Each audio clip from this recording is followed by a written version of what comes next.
We'd been told to come to the junction of Kensington and Allegheny. We'd been warned that we would meet people in the lowest moment of their lives. And under the train line, in the cold and the wind, in this northern suburb of one of America's great cities, there they were.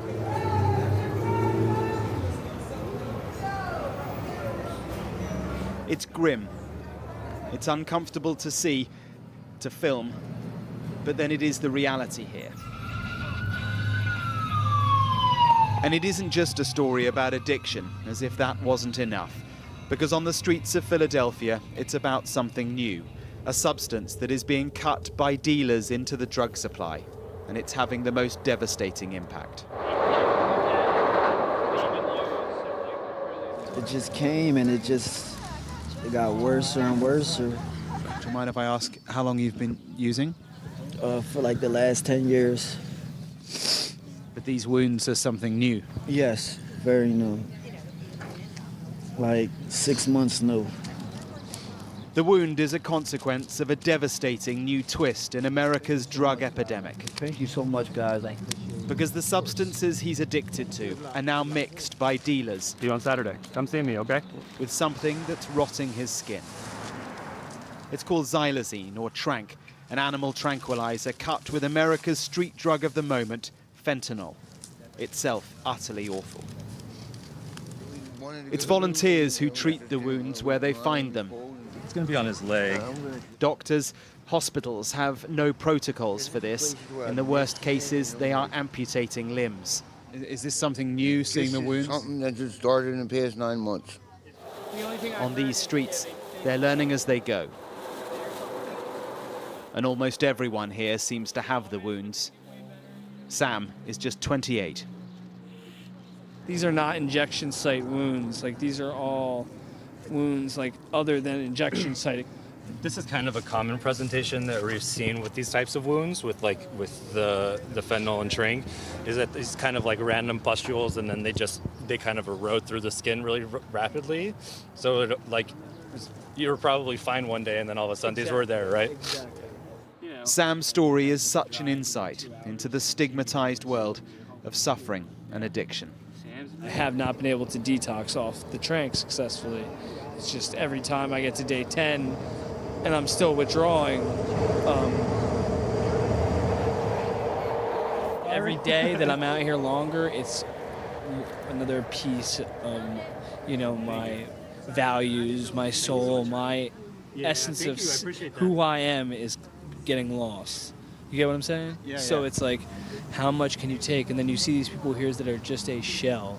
There's just nothing there anymore. And you know that, they are living 2 minutes at a time of their life, like, just to get that use, and that's all that matters. And I'm so lucky that there's still more of me left. And it's literally decimating the American youth. It's just the quiet killer going on right now. The police are here, but this is not a neighborhood that could ever be described as policed. It's beyond the control of law enforcement. This left for. And so our guides through Kensington are Ronnie and Dawn. What's going on with your leg? Both in recovery from addiction. Angels in Motion is their charity. Here's another water for you. And from our time with them, it's so clear that for the people here, they truly are angels. I've been to more funerals than you know. Because you get to know these people so well. Yes, and like I have their pictures in my phone, their cell phones, because I've treated, I've helped them out so much, and then they've passed away, and I can't get rid of the phone number and all that. Want a snack bag? Is that all your hair? It's gorgeous. Stay safe, okay? There you go. Ronnie and Dawn wanted to take us to an underpass. It was cleared by the city authorities a few years back, but the people moved on, had nowhere to go. Hi, need a snack bag? And beyond the common struggle here, each story on each street corner is particular. Zach's path here began in Iraq. Thanks so much. You're welcome. He's a veteran. This place eats everything and anything that is good. I need probably to be arrested, either put in jail. I need to go to detox and a rehab somewhere far away. I just need to get out of here. Our brain tells us to breathe. Their brain tells them to breathe and get drugs, or you will die. Like, that's the kind of, maybe not those exact words, but like that's the feeling that they have. If I don't have this, I'm going to die. I'm going to be so sick. And like, if it was easy, we wouldn't have this problem. Around the corner, this cruel otherworldliness is strangely compounded. The music is supposed to deter homelessness. Of course it doesn't, and so to a classical soundtrack, we meet Danielle. Right now, like, there's like barely any fentanyl in it, so you go through withdrawal faster.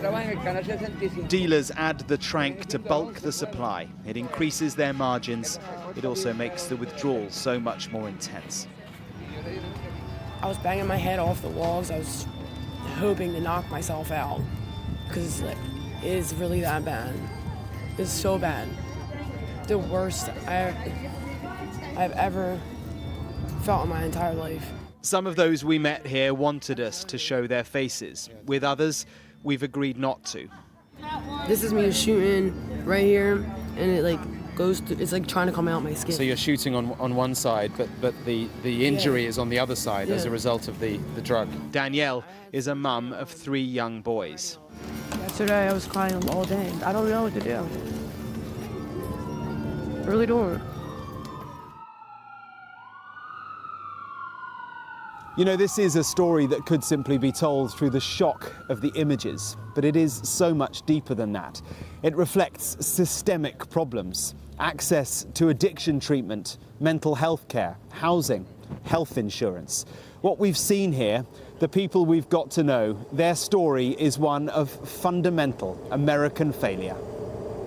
We asked to speak to the city's mayor. He was not available, but in an office overlooking Kensington, Dr. Andrew Best is the city director for substance use prevention.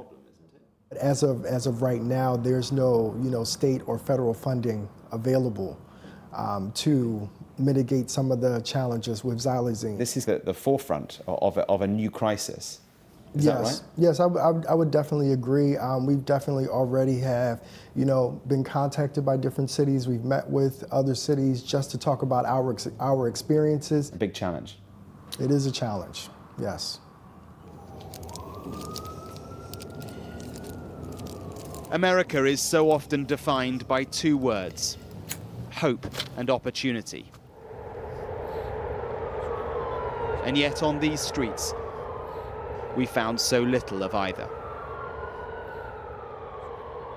Mark Stone, Sky News in Philadelphia.